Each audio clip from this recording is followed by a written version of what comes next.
Good morning, friends. Good morning to all our listeners on NRI Samay. This is your host, Suresh. Today we are delighted to have in our midst Revathi, who is from Chennai. But more importantly, she is an organic farming expert who has helped from the tsunami to the Isla cyclone in Sunderban forest to influencing the government policies in Sri Lanka, Indonesia, and through her unique and very fundamental aspects of agriculture, she is able to not only train herself and the farmers in and around her village, but also across the country and even overseas. So it's our great pleasure to talk to Revathi today on NRSMA. Revathi, welcome to our show. Oh, it's a great pleasure. Doing greetings to all of you. I'm very happy to be with you today. Thank you, Revathi. So before we kick off on the organic farming itself and how you actually started getting involving in the organic farming, I wanted to understand in the age of GM foods, or in the age of what we call as corporate agriculture, where do you think organic farming is heading? What is its future? It's a very relevant question. That tough situation of Indian agriculture. The situation is it's a very frustrating situation in India. A lot of farmers, they lost their aspirations and they really want to move out of agriculture because of the external pressures on them. And GM is one among it. And the corporate farming and contract farming is other aspect of one of the restriction to Indian farming. But even though the situation is not flourishing and not giving much hope, but the farmers who are going to remain in farming, it's going to be reduced drastically in the coming days. Whether we like it or not, we have to accept the reality. But those farmers who are going to remain in farming and the newcomers, a lot of youngsters enter into farming.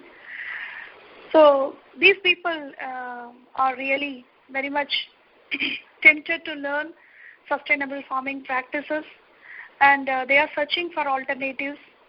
And they realized that whether if they want to continue in the agriculture, there is no other way except the ecological and sustainable practices.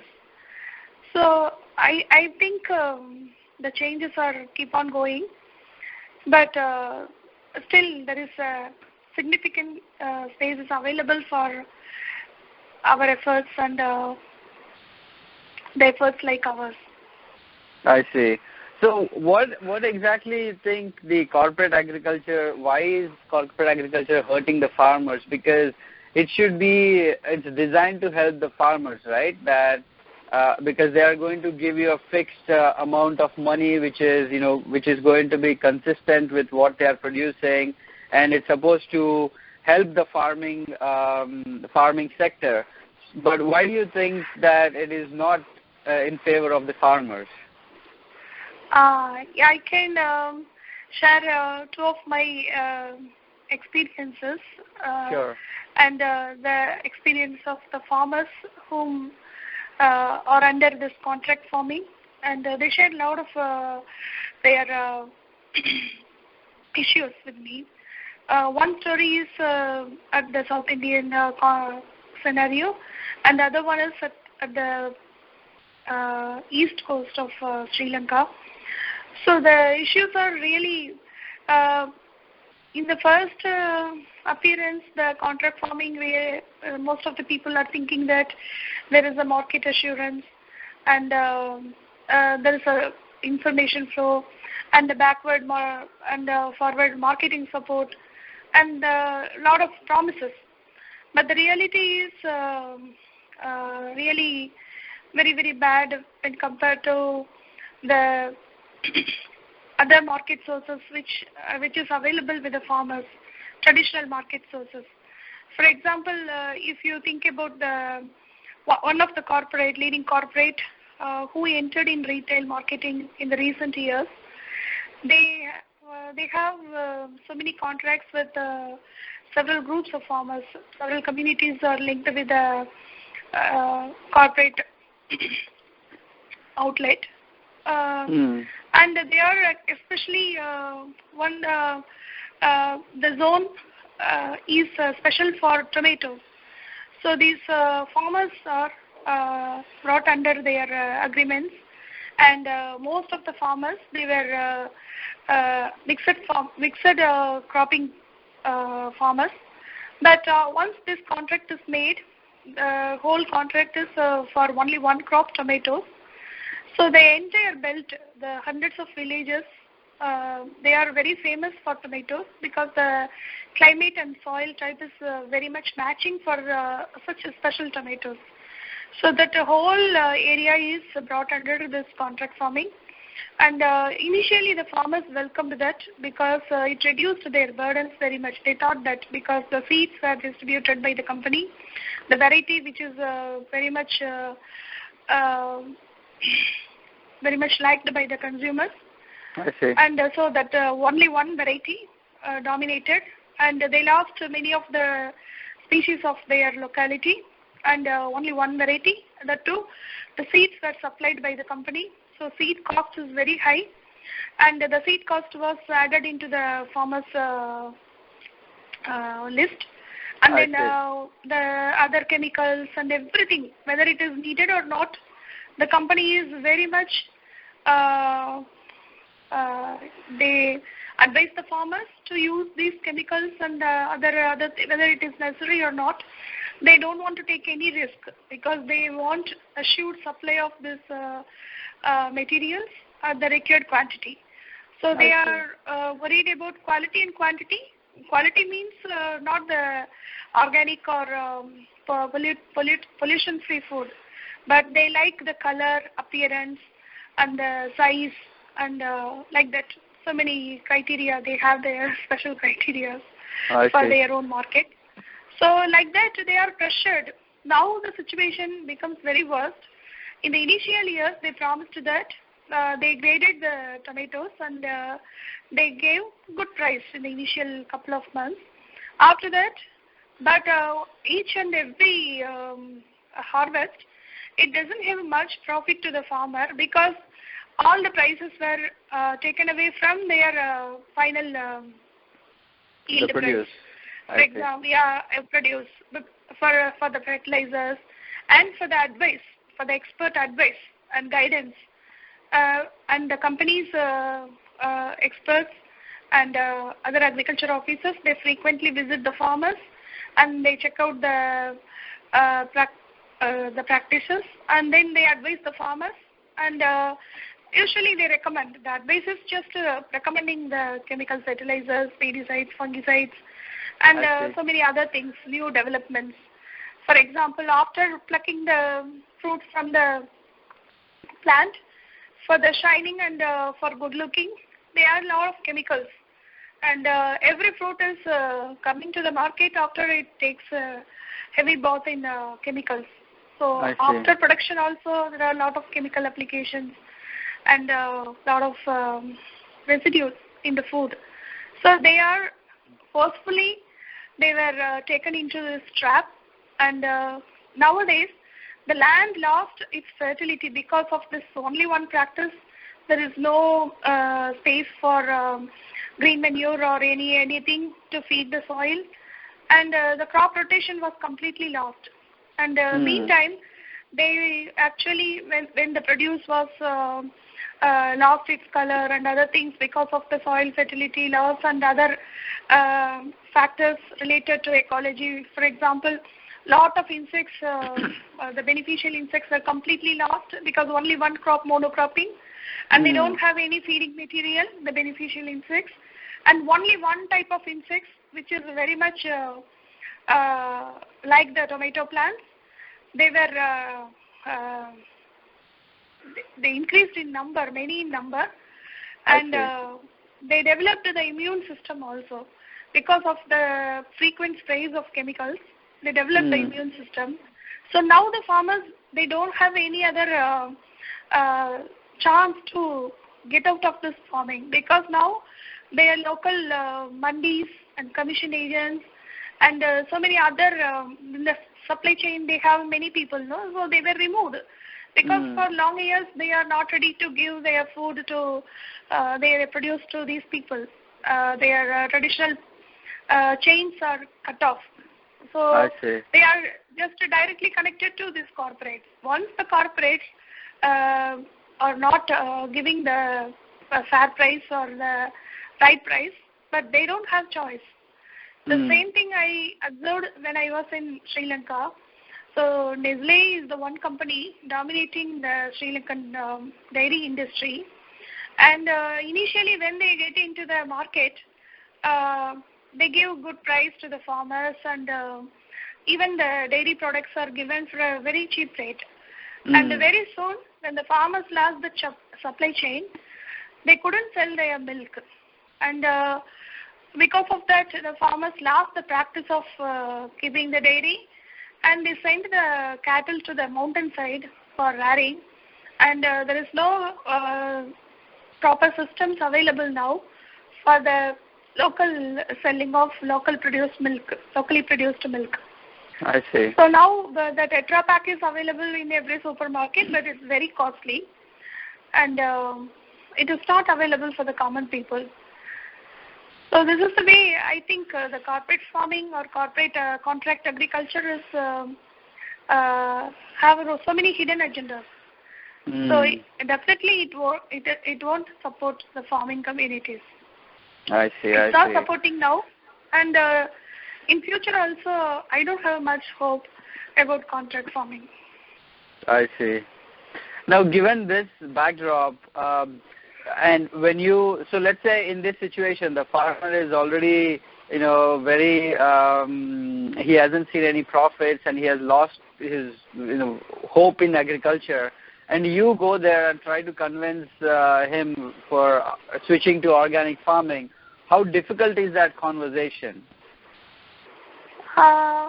Most of the times our conversation is mostly it is emotionally packed. And when we reach any place, already the farmers lost most of the things available with him. The land fertility was lost, and because of the fertilizer usage, the water scarcity, water need of the plant is more than 10 times increased when compared to normal cropping. So he lost many of his resources for bore wells and other things. For example, when I traveled to Andhra Pradesh, I traveled to Nalgonda district, one of the village called Musampalli. When I traveled there, one of the farmers introduced by the community as Borewell Reddy. I was surprised because it's a very peculiar name, Borewell Reddy. First time I hear this name.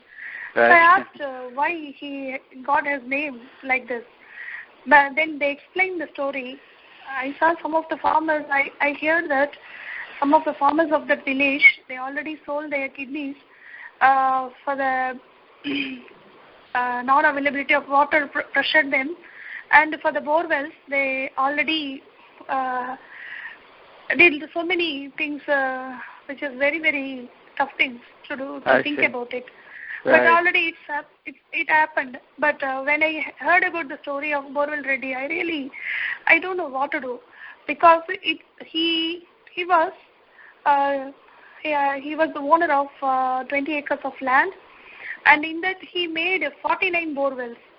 In that 44 failed, and because of that, the parents became mad, and he is actually, when I met him, he was very much frustrated, and the villagers explained the whole story of him and why he got the name Borewell Reddy. So like that, everywhere the farmers' issues, it's multiplied because of this type of agriculture and corporate hijack of Indian agriculture. and globalization, WTO pressures, and the crushing policies, and added with that global warming, the effects of global warming. There is no single raindrop in the last 6 months' time, even in the Delta region. The Delta region, Tanjavur, Nagapattinam and Tiruvarur, these are all coastal districts. And from September to December, we receive very heavy rainfall. And we are fighting for water with Karnataka for 95 TMC or 98 TMC. But every year we lose 104 TMC water during this month because of heavy rainfall and because of cyclonic rainfall. But this year, I'm really very much afraid of observing the situation. I don't know what will happen in the next year or the coming years, whether the farming is possible for the coastal communities or not. I'm doubtful, because this year there is no single drop of water in the season, September to December, where we receive 104 TMC water this time, no single drop of water. And the gap between one rain and the other rain, it prolonged. So there is no frequent rainfall or the systematic rainfall. The pattern has completely changed. If it is a seasonal rainfall, then we can predict it and we can plan the activities of agriculture, and the agriculture calendar can be made. But if we lost the rainfall and we it is just outburst of rainfall because of cyclonic effects, and continuously it's raining for even more than 30 hours. So it doesn't support the farming activities, but it destroys whatever we have. This is the thing happening repeatedly. In the last 10 years' time, only 2 years we got a very fair yield. Otherwise, most of the times the drought and flood is the continuously happening phenomena here in the coastal area. And it was worsened this year because there is no single rainfall. So under this situation, the farmers are really, really very much frustrated. They really want to quit out of farming. And wherever we go, we ask the farmers 3 questions. One is, how many of them are not having loans, no single rupee loan? How many of them? And no farmer is raising their hand. Everybody is indebted, and there is no difference between small farmer or big farmer. If you are a big farmer, you have more loans. I see. That is a real situation. Yeah. Everybody is a loaner. And then the second question is about their family health. So I asked them how many families are with the full health, and they are not spending any money in the monthly budget. How much money they are spending for food, and how much money they are spending for medicines and for hospitals. So almost 1 or 2% will raise their hand that they remain healthy under the situation. But most of them are with several diseases. And the third question, very most important question, I asked them, how many of you will send your children to farming with your full interest? And nobody is ready to raise their hands. This is the same situation and same thing repeatedly I receive from every farming community of India. They are really very much frustrated, and farming become economically unviable. So in India, wherever you go, everyone is following their family business or family thing. And if you think about musicians or filmmakers or actors or politicians, everybody is following their fathers or their family business or family activity, because that is influencing them very much, because they are earning very much and they are successful. So the youngsters, they are ready to adopt the same path. But the only one community in India, they are sending their children out of their business, out of their activity, their culture and heritage. That is the farming community. Because always they are suffering, and there is no social recognition for farmers. And every day our Prime Minister and other secretaries are saying that Indian agriculture is going down and down because so many people are involved in that. They want to make our country like Europe and or US model. Just 3% of the farmers are enough. And they want to send away 84 crores of people out of farming. And what is the plan they have? I don't know for these many people. How they are going to engage these many people, whether they have a plan or not. I really doubt. But in every meeting they express that Indian farming becomes worse because more people are involved in it. So this is the situation. So under the situation, when people like me, if we reach the village and if we talk to them, they become emotional because so for long years nobody is coming to the farmers and they are not ready to share any of his pains or there is no proper information available for the farmer. The information he receives is from only one source, that is the market sources. There is no other choice for him for alternative agriculture, for mixed cropping or any other traditional practices. There is no channel or choice for him. The only one thing available is the nearby market, that is the fertilizer market or industry driven forces. So they are the only source. So when we reach the farmers and when we share the complete information, how they are hijacked and how the policies are crushing them, and what is the role of the farmers, and most of the cases they don't have aspirations at all. So they become tiresome. Their lands also tiresome and they are also tired. And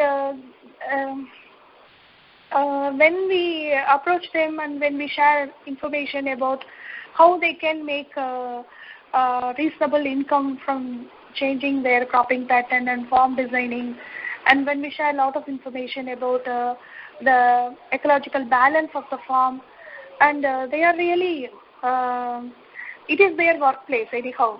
They love farming, but they don't know how they can be successful in farming.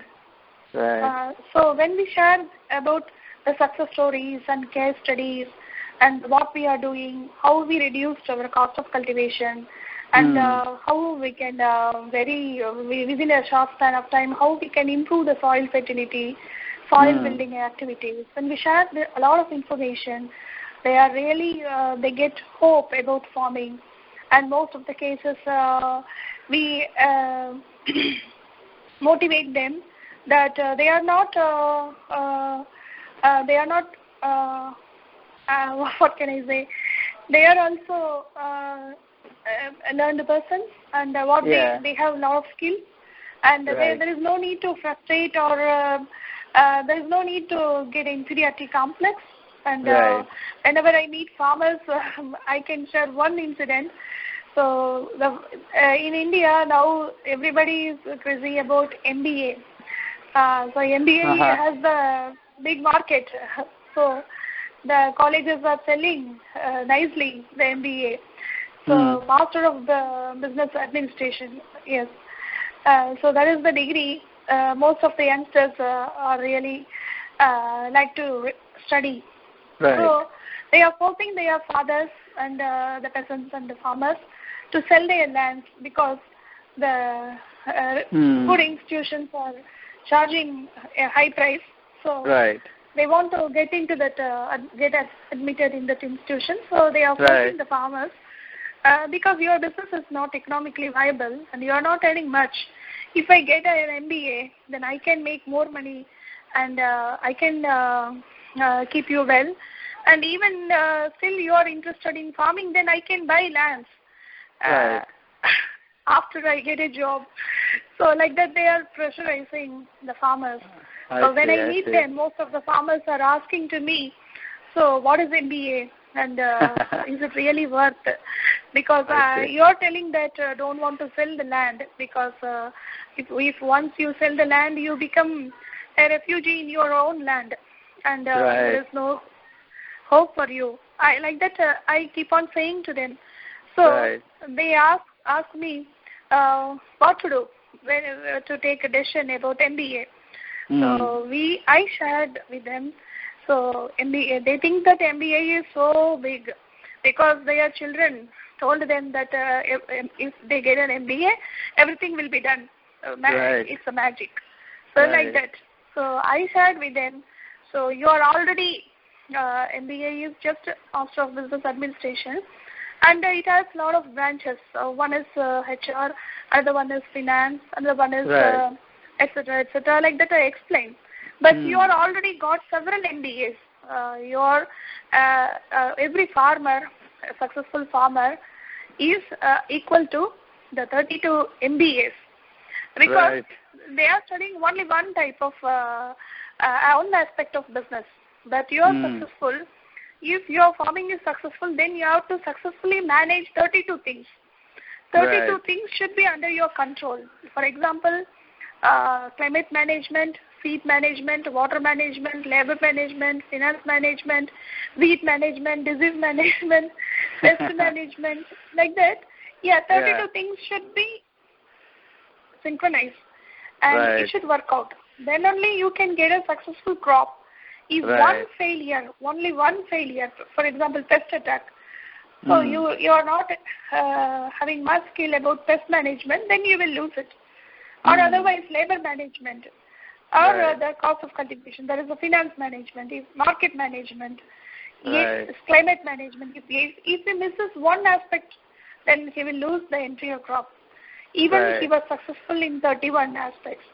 So you are very strong. You are already awarded with 32 MBAs. So there is no need that to think that you are inferior to anybody or inferior to your children who are studying in MBAs. So like that we motivate the farmers. So the first thing, for long years, nobody is coming to the farming communities and talking about their status or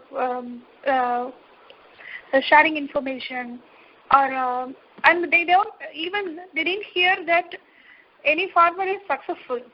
So if we share the stories of organic farmers, how they are managing with multiple cropping, and how we have beneficial insects, variety of beneficial insects in our farm, and how many numbers are there.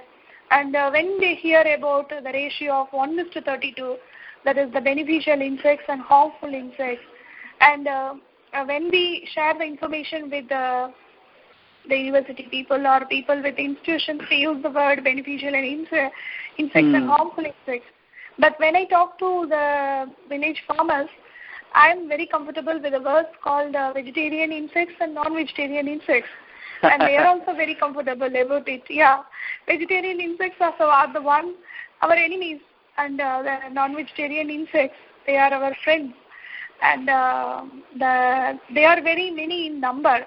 And the ratio is, if you have a vegetarian insects in your farm, if you count the other insects, which is your friends, they are really 32 in number. Minimum 32 species are there to take a control over this vegetarian insects.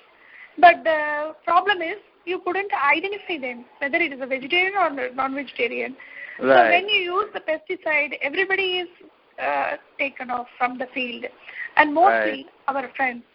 And the one which is eating the leaf, which is a vegetarian insect, it consumes the same pesticide, and it develops the immune system. So in the case of the farmer suicides in Andhra Pradesh, I saw that the red hairy caterpillar, it is the one taken lot of lives. The farmers really, they are very much shocked, and very much they were afraid when they see the presence of one single red hairy caterpillar in their farm. That is the groundnut cultivation. And one night they took me to the farm. In the night time, we visited the farmland, and I saw just a red carpet is moving from one field to other field. line of control is the sensitive area between India and Pakistan. But there is a line of control in England also. That is the bunds between two farmers' land. So if one farmer is affected by red-hairy caterpillar, the farmer at the other end of the bund, he started taking measures how to control it. Because red-hairy caterpillar is the one, they used every pesticide available in the market, they used everything. Even one of the farmers, they brought a heavy pesticide, which is a very systemic pesticide, very heavy poison, and that is the one kills most of the farmers. For the farmers, suicide farmers are using that chemical mostly because surely it kills the farmer. Right. Sweet tall farmer, he killed by that chemical. But when it was opened on the ground and they put one red-hairy caterpillar into that bottle, it was not diluted. It was a heavy concentrated solution. But when the insect is introduced into that, the insect is just swimming. It's not dying. When we see this, we were really shocked and surprised. And when it is tested in the lab, we came to know that it developed a 300% immunity power. So here afterwards, there is no use of chemical weapon. It failed. Because, so like that, these many stories and these many case studies we share with them. And I visited to many places in US because of the hot invitation of aid in 2010. So during that visit, it was a very, very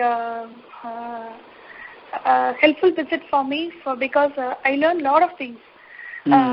And I get good exposure about organic farming activities in US and a lot of marketing techniques and strategies which is used by the organic farmers of US. I'm really learned. I'm really very much happy about exposed to these many techniques and strategies. And I met a lot of farming communities, the groups involved in sustainable farming practices. I am very thankful to AID for providing me such an opportunity. During that visit, I saw one aspect that is about that super weed problem happened in the US. So the same issue is there in India also. The weeds developed immune power. So because of the continuous application of weedicides. So when we share this type of information, the farmers accept it because every season the dosages keep on increasing and the variety of chemicals also increased. That is the one pressurizing them, and the cost of cultivation is keep on going. And the market fluctuations really, it is worsening the economics of farm. I see. Under this situation, when we share a lot of information about alternatives and the success stories, they are really ready to hear and ready to adopt at least few percentage of these techniques. And so by slow, they develop interest and they became the full-time farmers of this type of alternate technology. And then very soon they became the trainers for the community. So from the first meeting, it was an information. And when we keep on continuing this interaction, then it becomes a knowledge to him. And still our work is not over. So when it becomes the behavioral change of the farmer, that is the time we are leaving him with the land and we are going to the next village or next place. So I see. So till the time he will be with us. We are with him. If I say it is our role mostly. It is our role, and we continuously following him, and we have a track of what is happening in his farm, and we provide him every support. Don't think that you are alone in this battle. And when you select a new path, we are with you, and anytime you can approach us, and you have these many farmers around your area. These many farms are available, so you can go for farm visit. And if you have anything, any problem is there, don't worry, you will lose anything, because so many other alternatives are available. So when we go to the farming area, we are not giving one suggestion or one or two. For example, I teach them about the pest control ways, and we have at least 10 ways of pest control. Hello. Yeah, go ahead. Sorry. So 10 ways of protecting system. For example, biofence and yellow trapping system, and the insects and the harmful insects, and then bird patches, the herbal precautions, like that. So many systematic packages are there to manage the insect attack. So if the insects are there, we usually help the farmers to identify both the insects, and so to wait, ask them to wait patiently and observe what is happening in their farm. One thing, very interesting thing about our interaction in our classes is when we share these kind of information, the next day when he goes to his own farm, the same farm, but now he's a new person to the farm. So his farm also seems to be a new thing for him, because he was not observed the things in that way how he is trained by us. So he saw the insects, but he don't know the connections between them. So we explain them. We have the spiders, and they are the army for us, because they are keeping their webs everywhere in the roadside, and they are not allowing any trespassers. So they are our army, the land force. And we have, of course, the dragonflies and other flying insects. So many insects are there. They are our air force. So they are taking care of any new person who are coming into your farming system, whether they get the visa or not. They are well taken. Their admissions are restricted, so no trespassers allowed. So same way, water insects are there, but these connections are not clear to the farmers, and we share with them. Our elders, our forefathers, they never in any literature which is sharing about farming activity, when they share about the crop protection, they mean that you have to put fence to save your crop from cattle and from other people or from other things. But they never share anything about insect killing in the name of plant protection. They never take any living thing in the farm as an enemy to the farmers. No enemy to the farmer. So it's a well-balanced ecosystem. Every farm is a small piece of a small, it is a representation of a small ecosystem. So when the ecosystem is well-balanced, it is very easily manageable to the farmers. But now they lost the balance. So these are the things we share with the farmers, and so their farm become an interesting place for them now. So they thought that, okay, this place is a very interesting thing, and if we keep on doing this type of activities, then the farm becomes, every day it's a new thing. Every day it looks new. Yeah, it keep on developing, the farm keep on developing, and the soil fertility is restored, and soil gets the nice smell, aroma is there. When the rainfall is there, once again they get the smell of the soil. So these activities started, and when they see the first earthworm, the presence of first earthworm, many farmers, they immediately call me and they share happily, oh, maybe the first earthworm has returned back. So we killed everything, but now they forgive our mistakes, and they return back to our soil. So it started, everything started. They happily shared with us. So these are the things really motivate us. I see. But Revathi, your understanding of the ecosystem and how, right from the insects to your, the Army, the Air Force, and the Navy that you just laid out, this is all very fundamental details of the agriculture or the soil or the way the whole ecosystem is balanced. Now, you're not a farmer by profession, right? You're not exactly trained into this. So what prompted you to get interested in organic farming? It's a very, very interesting question. If I make a long answer, you please stop me at any time. Okay.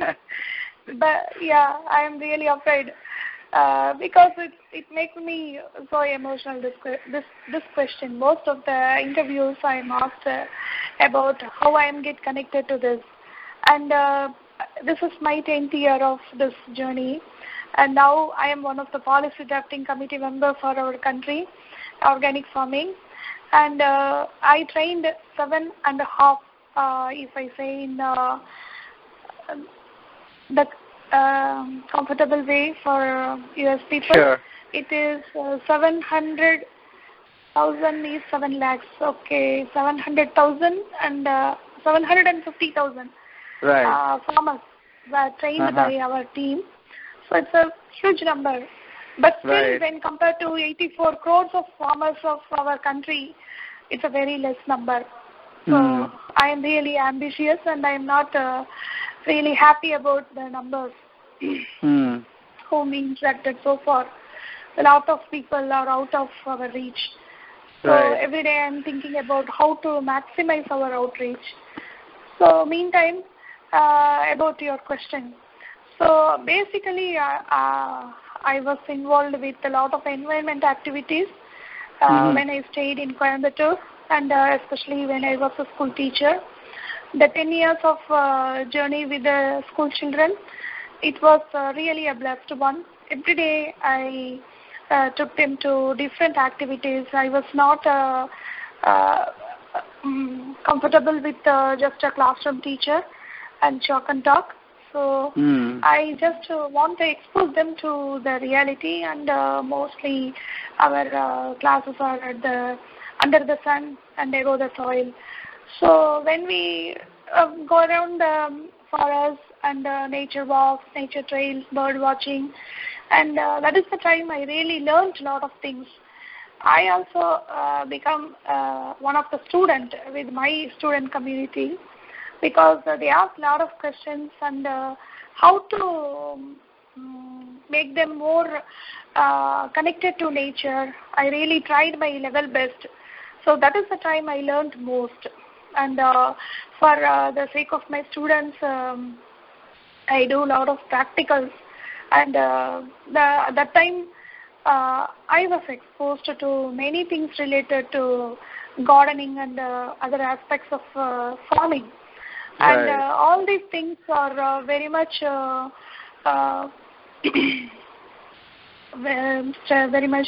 increased when I entered into SACON. SACON is one of the institutions. It is the turning point in my life. Salim Ali Center for Ornithology and Natural History. It is one of the hi-fi research institute in India, and it is a. Please. It is one of the autonomous research institute under the Ministry of Environment and Forestry. Okay. So it has hi-fi researchers and very qualified labs and so many facilities. Because of my interest with the eco clubs and nature club activities, SACON provided me a space, and they invited me to participate in their programs. Because of my interest and involvement, SACON provided me the associate membership in that professional institute. So that is the first time I learned about a lot of techniques about hi-fi research, and the professional research techniques are really so much helpful for me in the later stages of my life when I entered into organic farming. But when I was with the people of SAPON, they were really involved with the research related to increasing bird mortality in India. So they selected some of the species and why their number is so much reducing. So they collected the dead bodies of the birds and they did a lot of analysis, and finally they came with the result saying that the alpha endosulfan and the beta endosulfan, like that, so many the systemic and surface pesticides which are commonly used by our Indian farmers is the main reason for the killing of birds. For the first time, I learned the word bioaccumulation. Bioaccumulation is the main word in this what's the thing happened to birds and other things. The bioaccumulation means, for example, when you are killing an insect, it gets a very, very minimum level of poison, and that is the one is enough to kill an insect. I see. When a bird, the next level of evolution in the chain, when a bird consumes the insects, it consumes more than 10 insects. So the poison level increases in the bird's body. So the residue level is increasing, and it is enough to kill that bird, and it is the one filling the heart vessels of the birds and make it lose its life. So like that, when you go up in the evolution chain, the poison level keep on increasing. That is called bioaccumulation.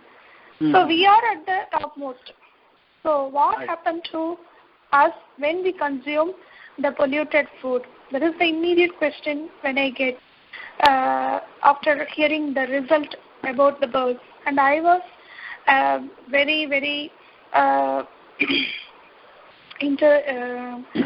my interest is with birds, and they are the one helped me to know more and more features of nature.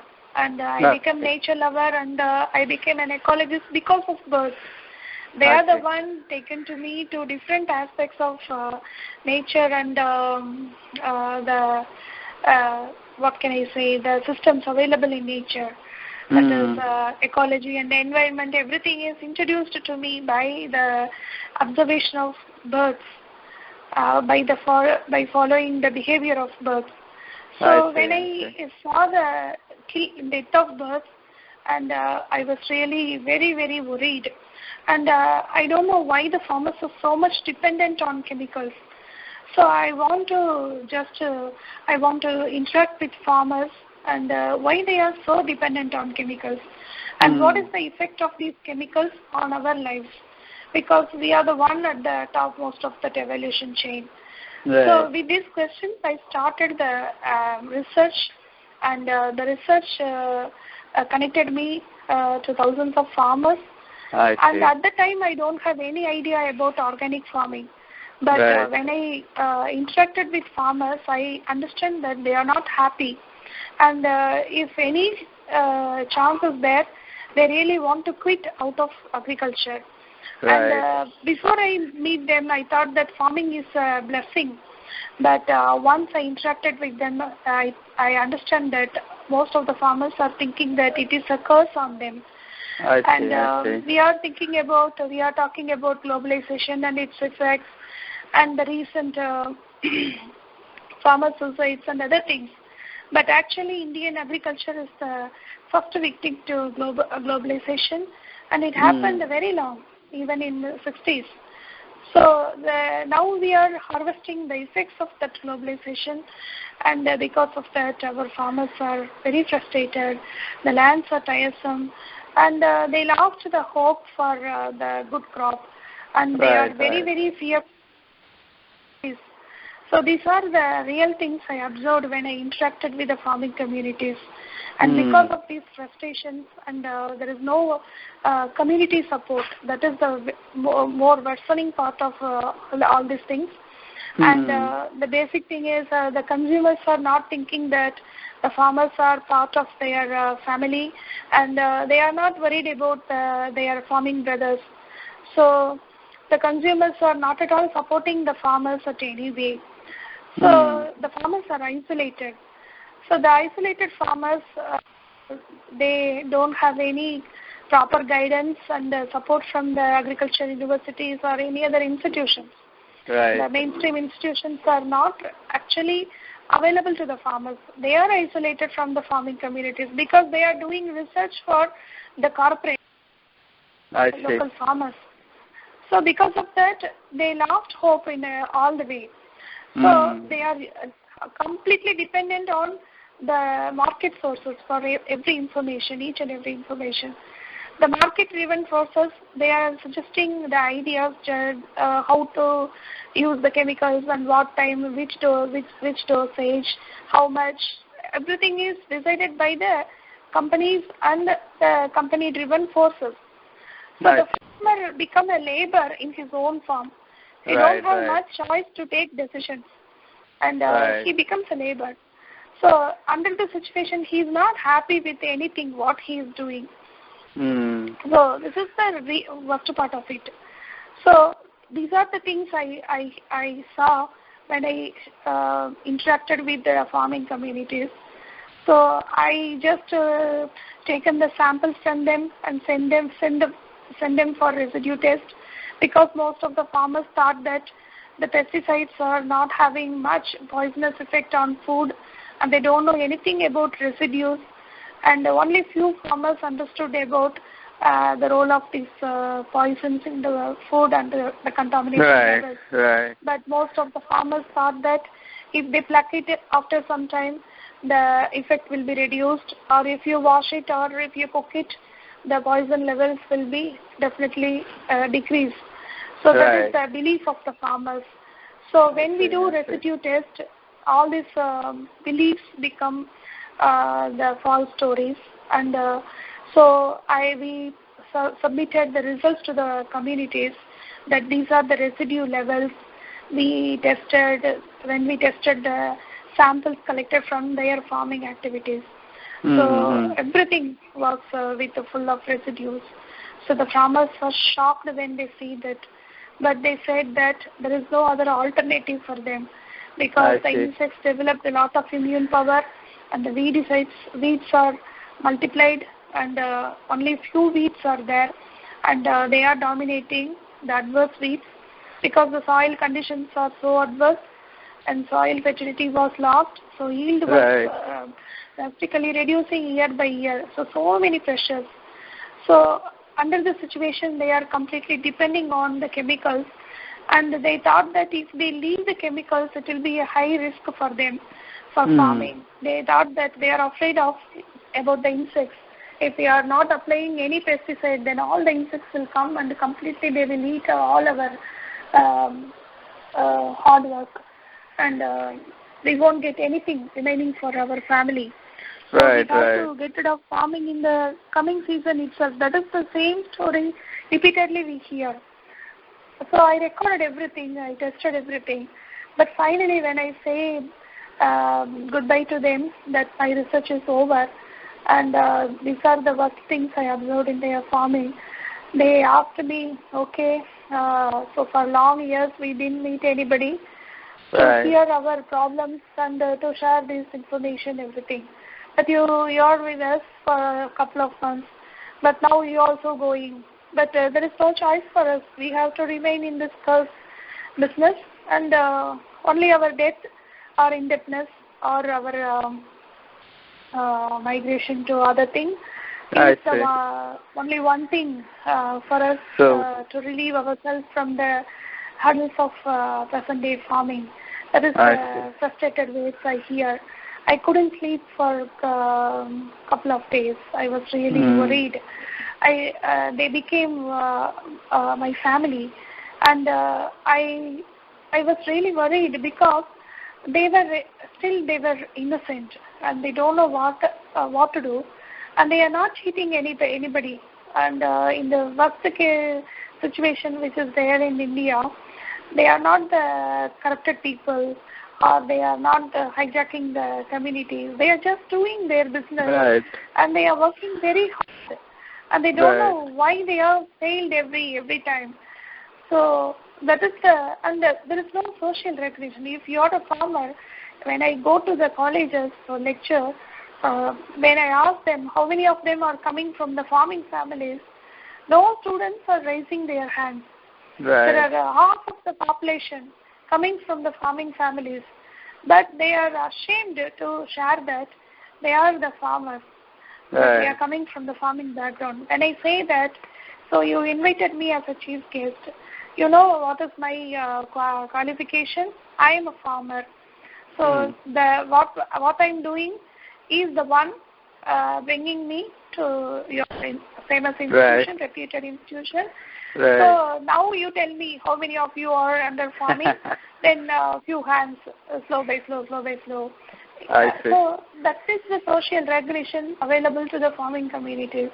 And even when I conduct programs, some of the youngster farmers, they are saying that I am actually a farmer.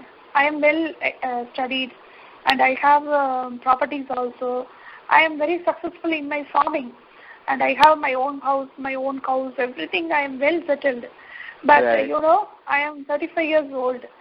I don't get any matching for me because no girl is ready to marry a farmer boy. Even though I have personality, I have money.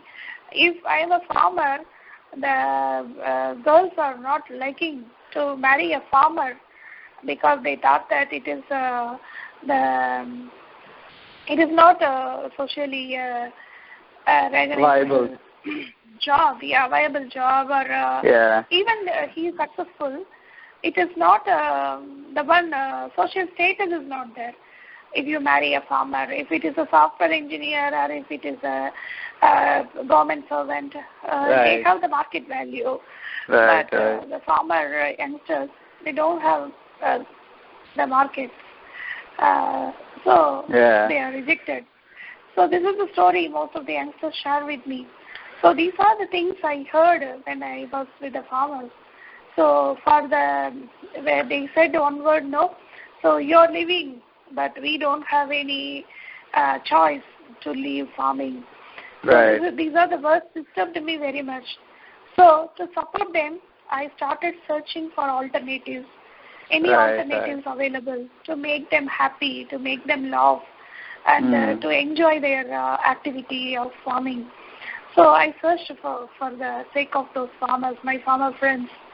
But I spent a couple of months. I couldn't get a single information which is helpful to the farming community of my research with whom I connected. So after that, I hear about one or two farmers here and there. They are doing different farming activities. One biodynamic farmer, one organic farmer, some ecological farmers, like that. They are not connected to each one. And whatever the farmer is doing, one farmer, he is very successful and he is not sharing with anyone. And he don't have the time to share and no platform for sharing. So the neighborhood farmers, they don't know that the fellow farmer is doing a very good business and he is already get rid of all the hurdles of agriculture and he is successful. But the story is not shared with the fellow farmers and there is no proper channel or platform or regulation. So this farmer is remaining, by his interest, he is doing organic farming. And there is no sharing of information with the same community or even with the other fellow organic farmer.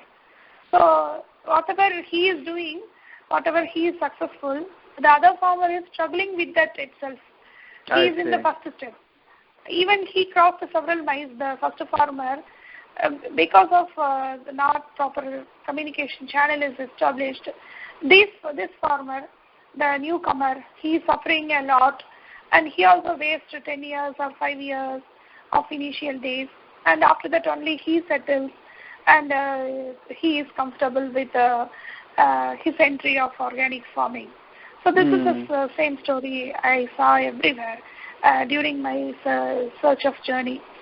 So I just when I interviewed the farmers and when I visited the farming activities of these farmers, that is ecological and organic, it was really, really a very, very pleasure thing for me, because I spent long years of my life with nature. And every day, every weekend, I took children to nature walk and forest. I shared a lot of things about this, isn't it? So I know how everyone is connected in the chain. So what is the role of each one? How the soil characters or soil species are supporting each other, how the crops are supporting each other. These are the stories, these are the things I shared with the students for long years. So when I entered into farming, it becomes very easy for me, because farming is just the connections and relations. And if you say in other words, the techniques and the management skills. Perfect blend of this thing is farming. So if you are exposed to nature and ecologically you are sound, then it's very easy to do farming, because farming is nothing that more than what I say in my context of a definition of organic farming or any farming. Farming is just you are strengthening. By doing ecological farming, you are strengthening the relationships and connections available in your farm, in your small ecosystem. So basically, it's very easy for any person who loves nature and who cares for nature and who is ready to learn from nature. So if you are a good observer, then nature is your good teacher, and it teaches everything to you. And it's a strict master also. If you do a mistake, it won't accept you. It will reject that design, and it will teach you what is the mistake you have done. So that is the way I learned quickly from nature.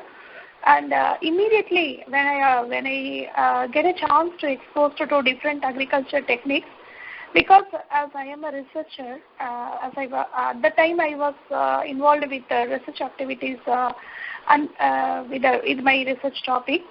So I wanted to test the efficiency of this type of farming techniques.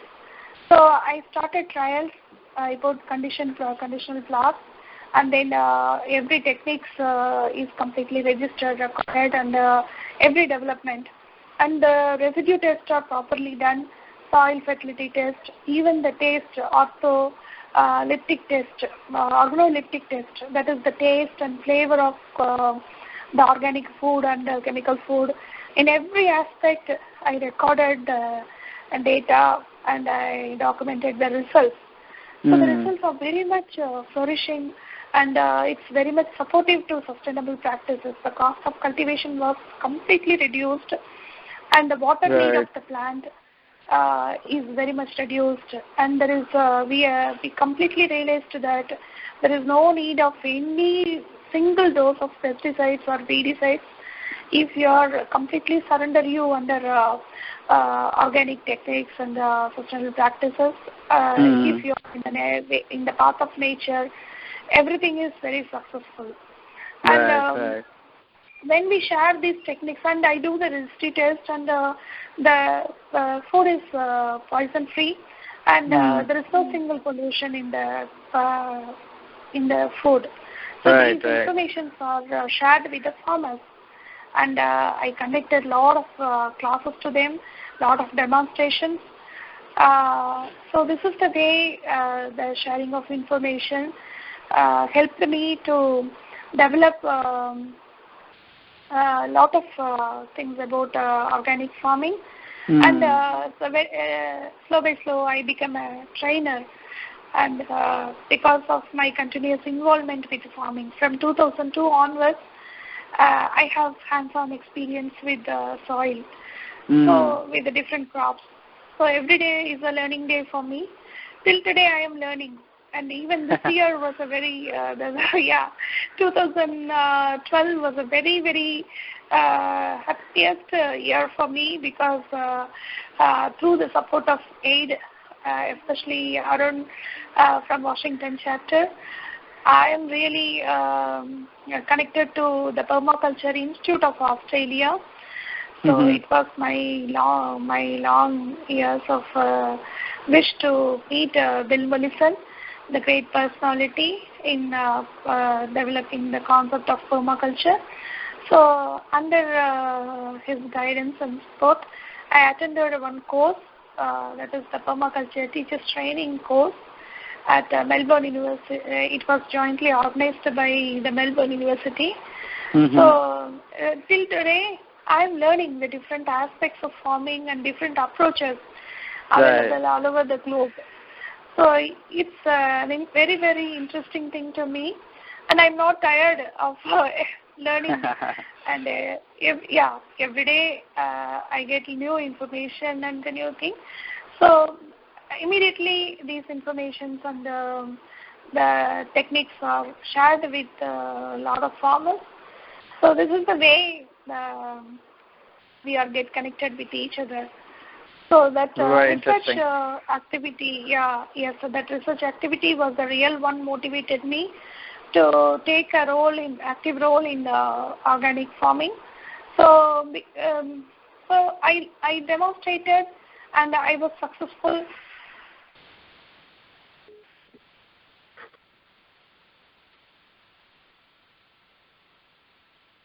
Hello? Looks like we might have friends. We might have lost Revathi there, but we were about to wrap up the show by asking one last question, but I guess we lost her. So, anyways, thank you very much for tuning in to today's show, and we will be posting the YouTube link as soon as it's ready on our Facebook page. Please tune in next week, same time, Saturday and Sunday. Thank you, friends.